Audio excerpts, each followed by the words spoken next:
discuss the functions and the objectives of trade union in this video.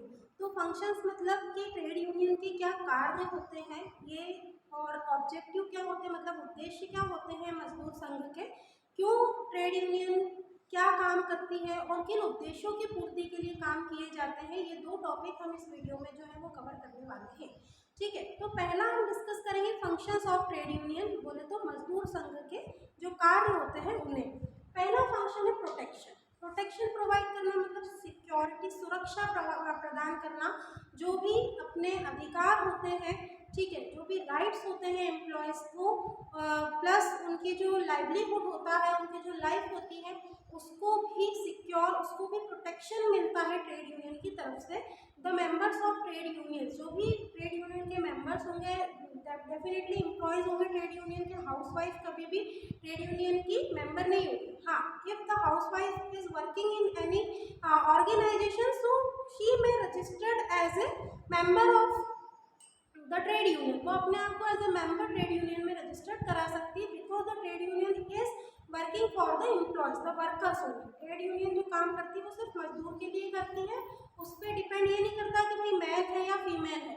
Everyone, those who are working in an organization in the factories, they can become the member of the trade union voluntary. अपनी स्वयं की इच्छा से अगर वो चाहे तो उसकी सदस्यता ले सकते हैं। तो पहला हो गया, पहला फंक्शन क्या हो गया कि trade union is providing the protection to the members of the its union, है ना। इस ऑर्गेनाइजेशन के जो सदस्य होते हैं उनको प्रोटेक्शन प्रोवाइड करती है, उनके अधिकारों की सुरक्षा का काम जो होता है वो मजदूर संघ का होता है। Next is proper standard of living. If anyone is become the member of trade union so automatically his standard of living will be improve, proper हो जाएगा, इम्प्रूव हो जाएगा, सुधर जाएगा।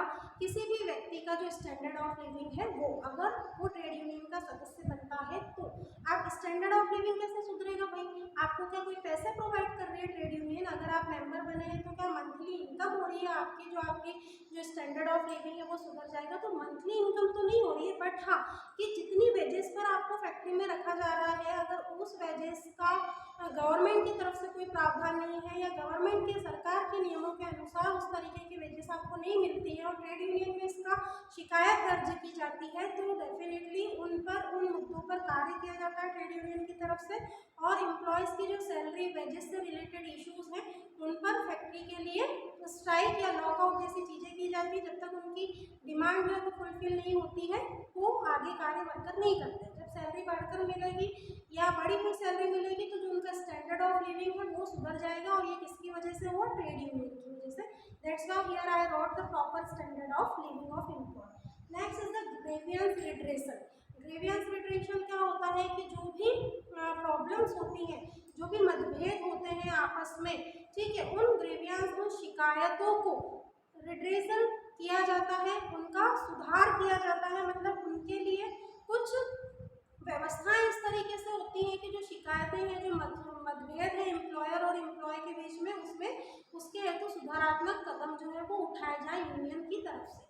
नेक्स्ट फंक्शन है collective bargaining. Collective bargaining, bargaining बोले तो मोल भाव, ठीक है। तो वहाँ पर जो बार्गेनिंग की जाती है विद एम्प्लॉय, कि यहाँ सारे एम्प्लॉयर्स खड़े हैं और सामने जो है वो एम्प्लॉयर है, तो जो एम्प्लॉयर है उनसे कलेक्टिव बार्गेनिंग की जाएगी कि भाई हमको इतनी सैलरी प्रोवाइड की जा रही है, उनको इतनी सैलरी प्रोवाइड की जा रही है, सरकार की तरफ से तो ये नियम है, फिर आप हमारे अधिकारों का क्यों हनन कर रहे हैं? और इस तरीके से सभी लोग कलेक्टिवली, सामूहिक तौर पर क्या करते हैं? बार्गेनिंग करते हैं। Next is the participation. Participation किस चीज़ में? तो पार्टिसिपेशन जो ट्रेड यूनियन का होता है एज ए फंक्शन, कि trade union which all are registered so they can take any actions regardless the company. Company के हस्तक्षेप की इसमें कोई आवश्यकता नहीं होती है। ट्रेड यूनियन का पार्टिसिपेशन हर कंपनी में ऑटोमेटिकली होता है कि भाई ट्रेड यूनियन है, अलग अलग देवास में इंडस्ट्रीज कितनी सारी हैं, हर अलग अलग इंडस्ट्रीज के जो मजदूर हैं उन सभी का क्या है? ट्रेड यूनियन है। तो जो पार्टिसिपेशन है, इंडस्ट्रीज भी इस चीज़ से बहुत अच्छे से वाकिफ है कि भाई इतने ट्रेड यूनियन देवास में चलते हैं और हमारे यहाँ के जो मजदूर हैं वो उसके क्या है? सदस्य हैं। तो जो पार्टिसिपेशन होता है वो ऑटोमेटिकली क्या होता है? कंपनीज में होता है ट्रेड यूनियन का। नेक्स्ट है advice. Sometime the trade unions are also providing the advice to the workers. ऐसा नहीं है कि भाई वर्कर्स ने शिकायत कर ली, ग्रीवियंस आ गए तो ट्रेड यूनियन और हड़ताल कर दी, नहीं, पहले मजदूरों की बात को ध्यान से सुना जाता है, जो भी अध्यक्ष होते हैं, जो भी मेंबर्स होते हैं ट्रेड यूनियन के, फिर उनको लगता है कि हाँ किसी तरीके के अधिकारों का हनन किया जा रहा है कंपनी के थ्रू, या कई बार ऐसा होता है कि छोटी छोटी चीज़ों को लेकर अगर मजदूर पहुंच जाते हैं तो उनको प्रॉपर एडवाइस देकर भी सेटल कर दिया जाता है। जरूरी नहीं कि हर बार हड़ताल जैसी चीज़ों का ही सहायता ली जाए। कई बार मजदूरों को समझाने से भी जो बड़े डिस्प्यूट्स हैं, जो मतभेद हैं एम्प्लॉयर और एम्प्लॉय के बीच में, वो सेटल हो जाते हैं। तो advices are also provided by the trade union. Next is the communication.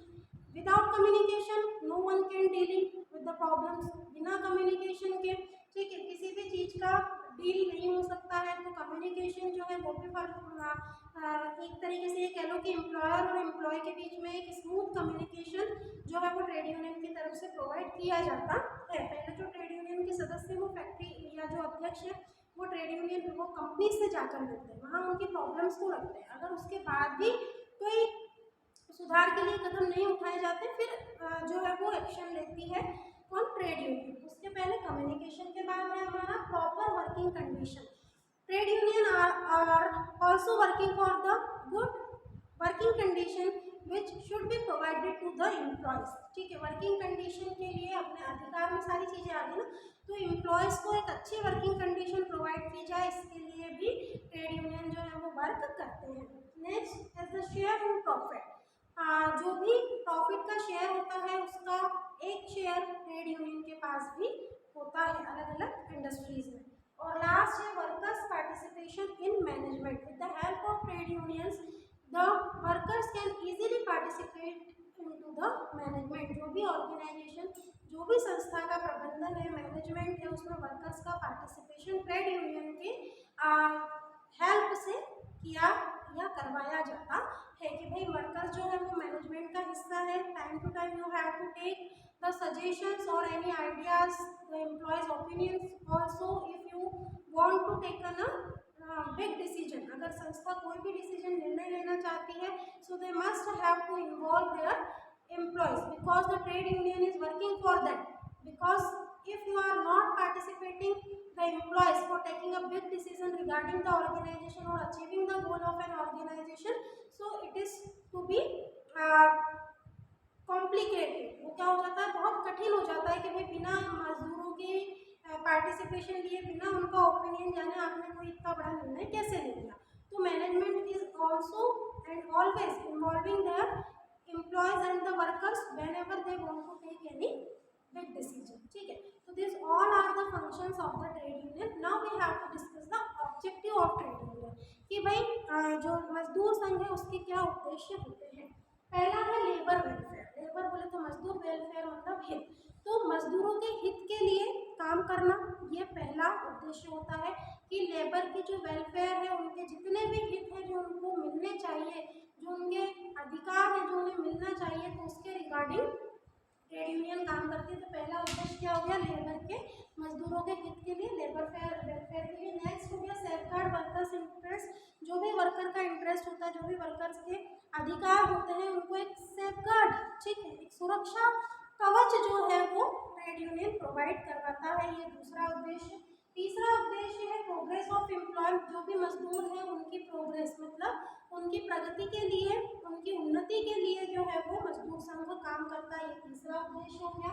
Next is the education to workers. Sometime और it is notice that the all workers and employees are not properly educated. तो बिना education के भी या जो आपका education level कम होने के कारण भी कई बार कंपनीज में डिस्प्यूट्स के चांस बढ़ जाते हैं। तो ट्रेड यूनियन की तरफ से मतलब उनके अधिकारों की जानकारी देना, उनको अधिकार में तो कर्तव्य तो डेफिनेटली होंगे, राइट्स हैं, तो आपकी लाइबिलिटीज़ भी होंगी, आपके कुछ दायित्व भी होंगे कंपनी के प्रति। ऐसा नहीं कि हर बार आप अपने कर्तव्यों के लिए लड़ने आ गए। आप कर्तव्यों के लिए जब सवाल उठा सकते हैं, जब आप अपने दायित्वों को पूरा कर रहे हैं, जब आप आपकी लाइबिलिटीज़ को, आपके कर्तव्यों को आप पूरा कर रहे हैं, तब आप अधिकार के लिए लड़ सकते हैं। तो कई बार क्या होता है कि ट्रेड यूनियन के जो वर्कर्स होते हैं, they are not properly educated. तो वो छोटी छोटी चीज़ों के लिए बार्गेनिंग करना, डिस्प्यूट्स करना, लड़ाई करना, ऐसी चीज़ें हो जाती हैं।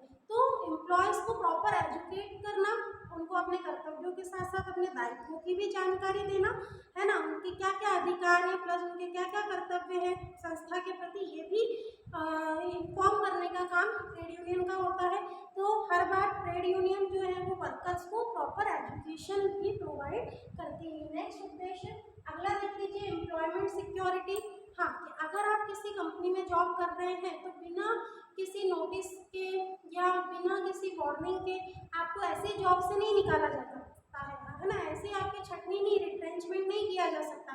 पहले उसका बाकायदा आपको 1 मंथ या 45 डेज पहले आपको कोई नोटिस देना होता है कि भाई आपका ये वर्किंग पीरियड है, 1 मंथ बाद अब आप हमारी संस्था के सदस्य नहीं रहेंगे, आप इस दौरान कहीं और चाहे तो नौकरी ढूंढ लीजिए।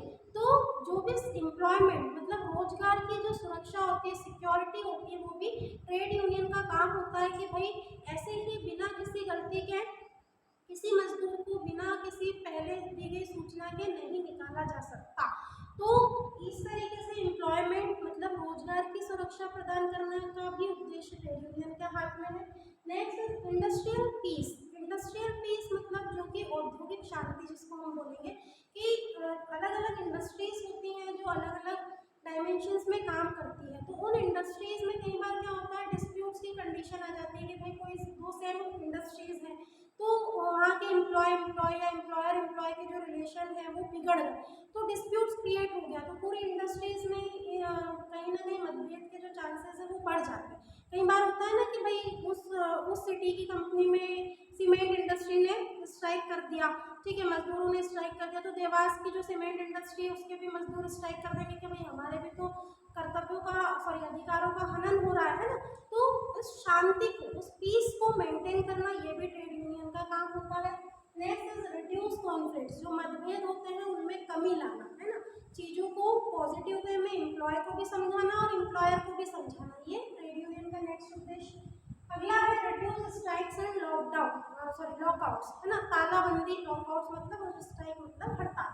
तो कई बार होता है ना, मजदूर संघ ताला लगा के हड़ताल पर बैठ जाते हैं कंपनी में कि मेन गेट पर ताला लगा दिया, लॉकआउट कर दिया कि बिना उनके परमिशन के कोई लॉक नहीं खोल सकता, अंदर कोई नहीं जा सकता, जो ऑनर है वो भी बाहर खड़े रहेंगे जब तक एम्प्लॉय की मांगे पूरी नहीं होगी। न्यूज़पेपर में, सोशल मीडिया में कई बार आप लोगों ने देखा होगा। तो ट्रेड यूनियन फिर क्या करती है कि एम्प्लॉयर और एम्प्लॉय के बीच में के डिस्प्यूट्स को, मतभेद को सॉर्ट आउट कराती है, सॉल्व कराती है। तो जिससे जो कॉन्फ्लिक्ट्स है, सॉरी जो स्ट्राइक्स हैं, जो लॉकआउट्स, तालाबंदी है, उनमें भी कमी लाना, ये भी ट्रेड यूनियन का उद्देश्य होता है। Because they are working for the security of the employee. तो एम्प्लॉय के कर्तव्य को भी ध्यान दिलाना और उनके अधिकारों की भी सुरक्षा करना, ये दोनों चीज के साथ डील करता है ट्रेड यूनियन। नेक्स्ट है better housing facility. Sometime they are also providing the good housing facility to its members, ठीक है। अगर रहने के पास मजदूरों के पास घर नहीं है और ट्रेड यूनियन, बहुत बड़ी बड़ी ट्रेड यूनियन होती है, अच्छा खासा पैसा होता है, तो they are providing the housing facilities to its members also. Next is the effective leadership. एक प्रभावशाली नेतृत्व की क्षमता होती है ट्रेड यूनियन में। लीडरशिप बोले तो नेतृत्व, है ना। तो एक प्रभावशाली नेतृत्व प्रदान करना, एक इफेक्टिव लीडरशिप की क्वालिटी डेवलप करना एम्प्लॉयज के बीच में, it is the next and the last objective of the trade union. So these all are the objectives which we have discussed, and in this way we have to discuss the functions of trade union. In our next video we will discuss the rights and the registrations of the trade union.